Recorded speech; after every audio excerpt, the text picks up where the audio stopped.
Fala turma, tudo bem? Professor Luiz, aula de filosofia hoje, sexto ano, e vamos para as nossas dicas de estudo. Procurar um lugar calmo, silencioso e ventilado, usar os fones de ouvido de vocês, evitar lugares com barulhos e vamos para a aula. Hoje a gente vai falar na nossa aula de filosofia de um filósofo chamado Sócrates, certo? Aí a imagem do Sócrates, bonitinho, parece Papai Noel, né? Sócrates, 470 a.C. a 399 a.C. Foi um filósofo grego, mesmo não sendo o primeiro filósofo da história, é reconhecido como o pai da filosofia, por representar o grande marco da filosofia ocidental. Da sua infância pouco se sabe, para além da sua origem pobre. Ele era filho de um escultor, Sofronisco, e uma parteira, a Fenarete, da qual Sócrates pegaria a ideia do parto para sua forma de fazer filosofia. Homem feito, chamava a atenção não só pela sua inteligência, mas também pela sua estranheza de sua figura e seus hábitos. Corpulento, que é gordinho, olhos saltados, vestes rotas e pés descalços. Era considerado o homem mais feio de Atenas. Meu Deus, coitado do Sócrates, gente? Costumava ficar horas mergulhado em seus pensamentos. Quando não estava meditando solitário, conversava com seus discípulos, procurando ajudá-los na busca da verdade.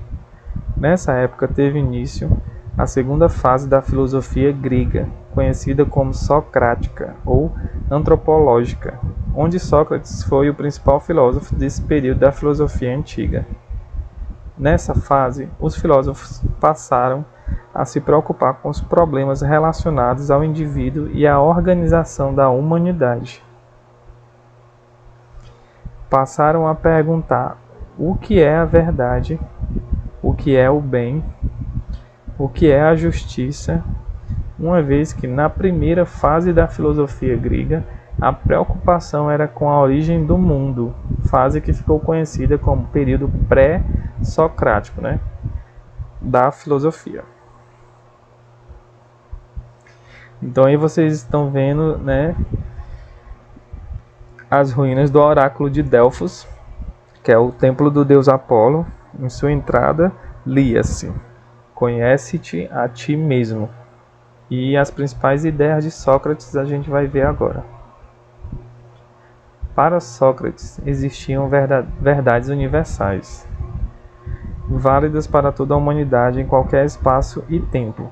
Para encontrá-las, era necessário refletir sobre elas. Essa percepção da verdade como alcançável é um fator de diferenciação entre Sócrates e os sofistas. O princípio da filosofia de Sócrates estava na frase: conhece-te a ti mesmo, ou seja, conhece a você mesmo.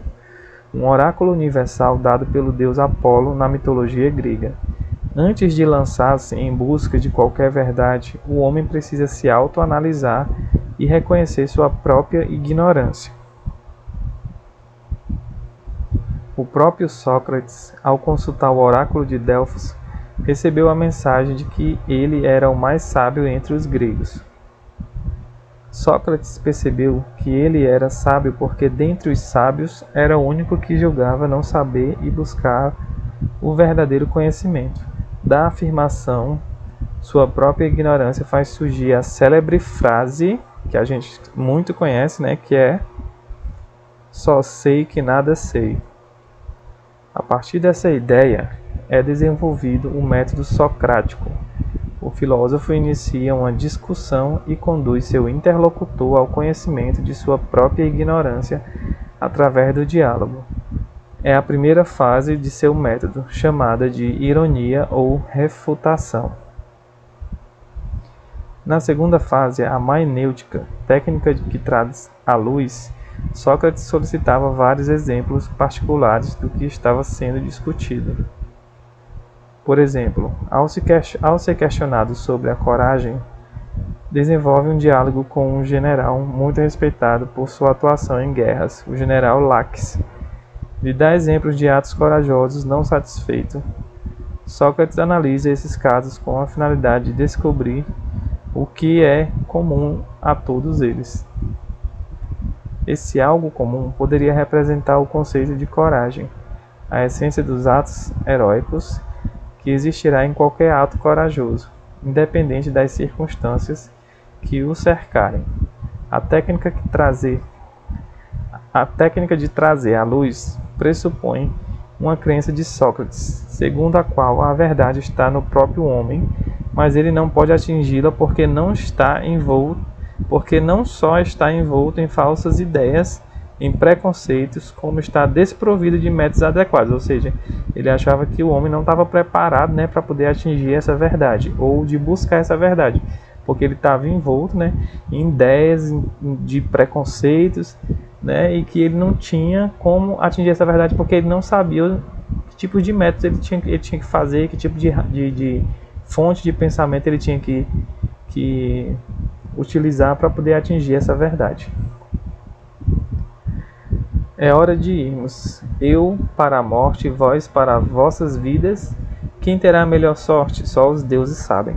Essa frase ele deixou antes de morrer, que ele foi executado, porque ele mexia muito com a ordem das coisas, a ordem da política, e as pessoas perseguiram ele, dizendo que ele manipulava os jovens daquele tempo. Então ele foi morto, e ele deixou essa frase, para as pessoas refletirem, E eles chamavam até o filósofo de pagão, Eles diziam que ele era um pagão, que ele era um ateu também. E então ele deixou isso aqui para todo mundo refletir antes, da execução dele. É hora de irmos, eu para a morte e vós para as vossas vidas. Quem terá a melhor sorte? Só os deuses sabem. E aqui eu deixo para vocês a atividade. Pesquise e escreva em seu caderno a importância de Sócrates para a filosofia. Faz a pesquisa, escreve no caderno e manda para mim dar o visto, ok? O conteúdo da nossa aula vocês podem estar acessando na escolapequenospassos.com.br.